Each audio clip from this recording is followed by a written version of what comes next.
vamos a ver de la verdadera doctrina de Dios. El Señor Jesucristo dice en su palabra: mi doctrina no es mía, sino de aquel que me envió. El que quiera hacer la voluntad de Dios, conocerá si la doctrina es de Dios o si yo hablo por mi propia cuenta. Libro de Juan, capítulo 7, versos 16 y 17. El Nuevo Testamento habla muy claramente sobre la música que Dios quiere que se le rinda en el culto de la iglesia. Quiere que se le canten salmos, himnos y canciones espirituales. Hay dos clases de música. Hay vocal, que se hace con la voz humana, y hay instrumental, que se hace con instrumentos mecánicos. La vocal es capaz de enseñar, exhortar y alabar, porque se expresa en palabras cantadas. Pero la música instrumental no puede hacer esto. No habla, no formula palabras. Nada más hace sonidos. Lo que pide Dios de su iglesia es el fruto de los labios que confiesan su nombre. Así dice en Hebreos capítulo 13, versículo 15. La música que pide Dios tiene que venir del corazón. Y por eso pide la música vocal, pues el instrumento no tiene corazón. Dice Colosenses en el capítulo 3, verso 16, la palabra de Cristo more en abundancia en vosotros, enseñándoos y exhortándoos unos a otros en toda sabiduría, cantando con gracia en vuestros corazones al Señor con salmos e himnos y cánticos espirituales. Todo texto en el Nuevo Testamento, cuando se refiere a la música, dice cantar. Obviamente, esto es lo que Dios quiere. Y en el programa de hoy, queremos notar los argumentos principales que hacen los sectarios a favor de la música instrumental en el culto. Vamos a ver si tienen fundamento o aprobación bíblica. Dicen, los instrumentos de David. Segunda de Crónicas, capítulo 29, versículos 25 al 28. Un argumento favorito a favor del uso de instrumentos de música en el culto de la iglesia es que David los usaba, y usted puede leerlo en Segunda de Crónicas capítulo 29 versículos 25 al 28, que dice: puso también levitas en la casa de Jehová con címbalos, salterios y arpas, conforme al mandamiento de David, de Gad, vidente del rey y del profeta Natán, porque aquel mandamiento procedía de Jehová por medio de sus profetas. Y los levitas estaban con los instrumentos de David y los sacerdotes con trompetas. Entonces mandó Ezequías sacrificar el holocausto en el altar, y cuando comenzó el holocausto, comenzó también el cántico de Jehová con las trompetas y los instrumentos de David, rey de Israel, y toda la multitud adoraba, y los cantores cantaban, y los trompeteros sonaban las trompetas. Todo esto duró hasta consumirse el holocausto. Como decía hace un momento, un argumento favorito a favor del uso de instrumentos de música en el culto de la iglesia es que David los usaba. Sí, es cierto que en Primera y Segunda de Crónicas hay varios pasajes que hablan de David y de su introducción de instrumentos para adorar a Dios. Pero lo falso de este argumento consiste en que la persona está buscando autorización en una ley, en un pacto que fue quitado por Cristo en su cruz. David también hacía muchas otras cosas.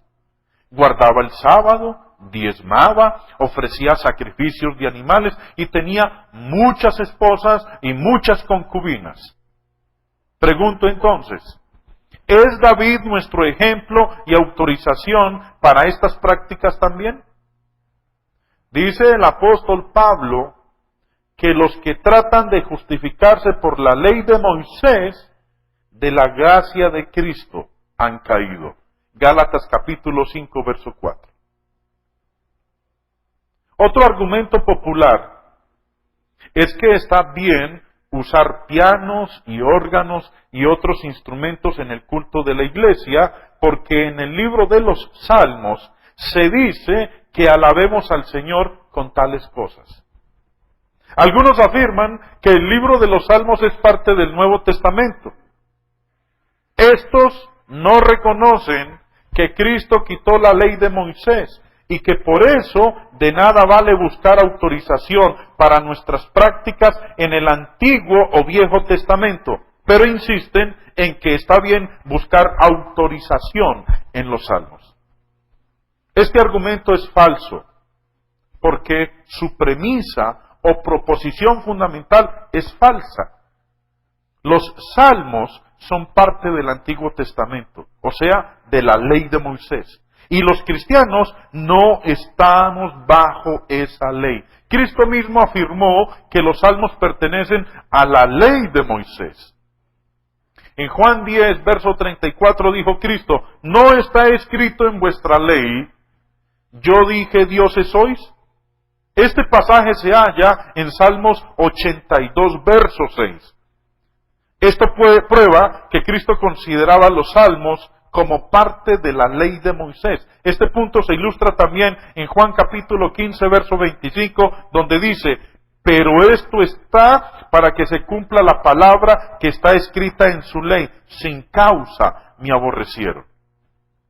Este pasaje que Cristo cita aquí se encuentra en el Salmo 35, verso 19, y en el Salmo 69, versículo 4.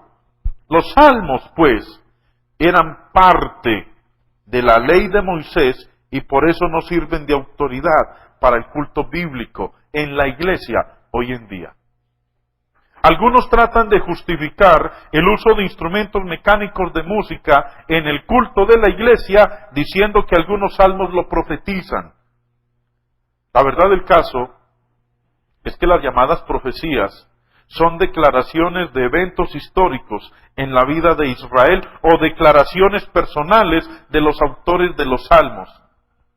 Para estar seguros de que un dado pasaje del Antiguo Testamento es profecía con cumplimiento en el Nuevo, tenemos que tener una declaración en el Nuevo Testamento de boca de hombre inspirado de que es cumplimiento. De otra manera, es pura especulación. Destituidos de autoridad apostólica, muchos predicadores tratan de justificar el uso de instrumentos en el culto diciendo que habrá instrumentos en el cielo y que por eso está bien tenerlos ahora en la iglesia. Y citan algunos pasajes que están en el libro del Apocalipsis. Bueno, si Dios quiere poner arpas en nuestras manos cuando ya estemos en el cielo, bien.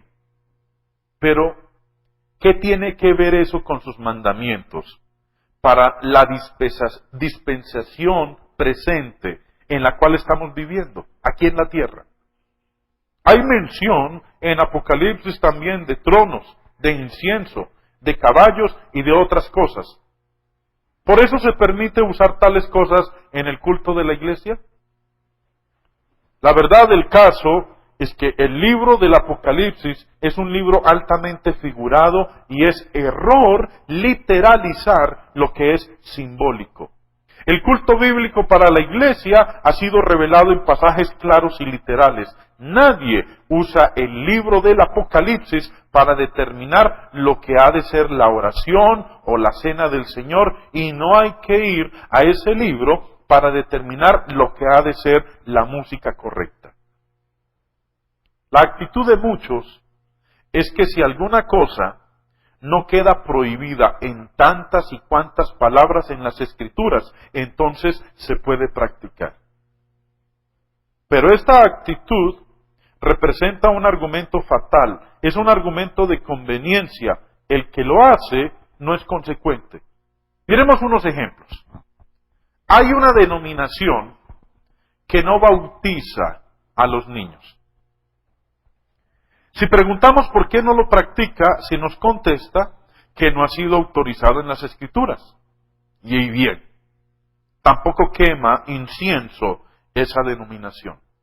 ¿Por qué no? Se nos dice que las Escrituras no lo autorizan. Pero esa misma denominación usa el piano y el órgano e instrumentos de música en su culto público. Preguntamos por qué se usan y nos viene la respuesta de que la Biblia no lo prohíbe. Bueno, tampoco prohíbe bautizar a los niños ni quemar incienso.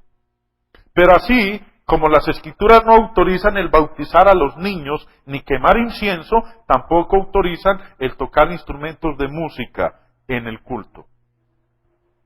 Amigos, importa mucho nuestra actitud hacia las Escrituras. Tenemos que procurar siempre tener autorización bíblica para toda práctica nuestra. Pensemos un momento en el caso de Noé. Dios le mandó hacer un arca de madera de gofer. Génesis capítulo 6, verso 14. Dios no prohibió otras clases de madera, pero Noé no se atrevió a hacer esa arca con otra clase de madera. Dios especificó y así lo hizo Noé. Así es con la música en la iglesia. Dios ha especificado cantar. No ha prohibido la música instrumental. ¿Qué haremos pues? ¿Haremos lo que Dios especifica o alguna otra cosa si no está específicamente prohibida? Es cuestión de actitud hacia la autoridad de las Escrituras. Si respetamos esa autoridad, haremos siempre lo que ellas especifican. En este caso, cantaremos. El argumento sobre la palabra griega salo. Esta palabra aparece en Efesios 5:19 y se traduce alabando. Dicen algunos que salo significa tocar instrumentos y que por eso permite el tocar instrumentos de música. Bueno, es cierto que la raíz de la palabra es tocar, sin indicar qué cosa debería ser tocada.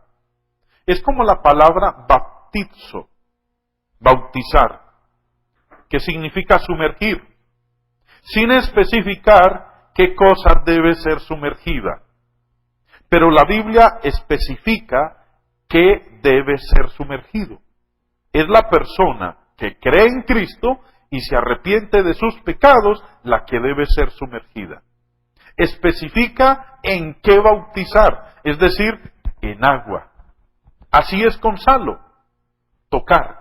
La Biblia especifica tocar con las cuerdas del corazón. Dice Pablo ahí en Efesios 5:19, alabando al Señor en vuestros corazones.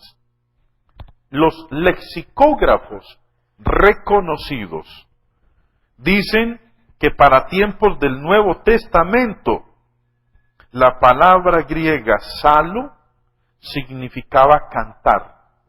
Por eso hay muchas versiones que así lo expresan. Ninguna dice tocar. Estemos contentos con la verdad de Dios y nunca vayamos más allá de ella. La música en la iglesia de Cristo es vocal.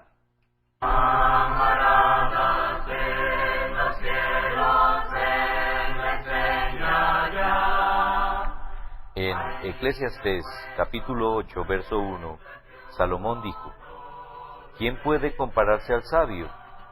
¿Quién conoce el sentido de las cosas? La sabiduría ilumina la cara del hombre, hace que cambie su duro semblante. Para entender entonces sabiduría y doctrina, una pildorita de sabiduría.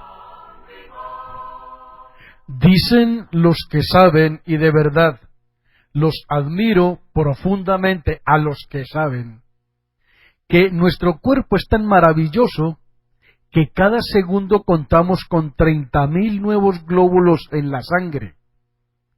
En un mismo día, dicen los que saben, nuestra sangre puede renovarse totalmente hasta 3 veces. Eso realmente es un milagro continuo. Lo importante, mis amigos y amados hermanos, es que esa regeneración biológica nos anime a buscar siempre una renovación espiritual. ¿Sabe por qué? Porque todas las vueltas y revueltas que den los glóbulos en mi sangre un día van a dejar de darla y todo va a terminar en el cementerio. Pero mi espíritu sigue. Lo espiritual es uno de los temas predilectos del apóstol Pablo en sus cartas. Dice ahí en Colosenses 3, 9 y 10, despojaos del viejo hombre con sus obras y revestíos del hombre nuevo que se va renovando hasta alcanzar un conocimiento perfecto según la imagen de su Creador, el Señor Jesucristo. Ese hombre nuevo, recreado en Cristo, vive en el amor y la verdad según esta exhortación. Revestíos pues como elegidos de Dios, santos y amados, de entrañas de misericordia, de bondad, humildad, docilidad y paciencia. Soportémonos mutuamente y perdonémonos unos a otros, y por encima de todo, revistámonos del amor que es el vínculo de la perfección.